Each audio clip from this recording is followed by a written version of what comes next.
Well, for more on the situation on the ground a little more widely, let's cross to our reporter Luke Shrego, who's in Druszkivka in the Donbass region.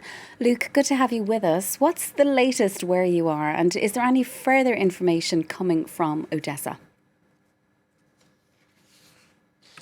Well, what we've seen is that emergency workers were working throughout the day on Friday, picking through the remains of this apartment block, trying to clear the rubble and extricate any survivors at the time, or more likely the bodies in that region to the southwest of Odessa. 21 dead and over 3 dozen wounded. Now, we have to say that attacks like this are almost starting to become routine, seeing Russians firing missiles and bombardments either during the small hours or very early in the morning before dawn.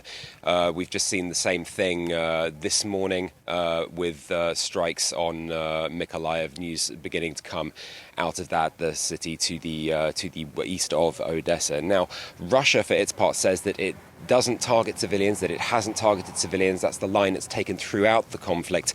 And now, that may in fact be true. However, it has to be said that the Russians are increasingly using Soviet-era weapons, in particular anti-shipping missiles like the Kh-22, the Kh-22.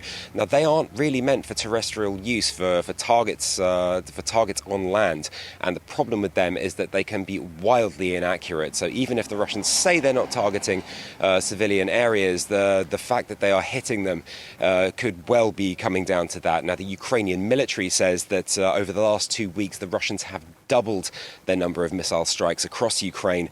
There leaves a major amount of fears for the civilian population after weeks of what has been at least relative calm in areas more to the west.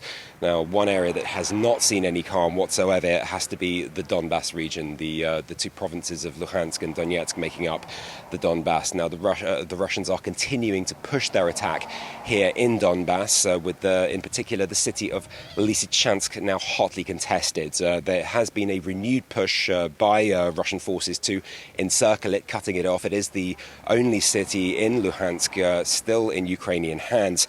So it seems that with bombardments continuing, striking across the city, as the Ukrainians have put it, going from house to house with massive destruction in their wake.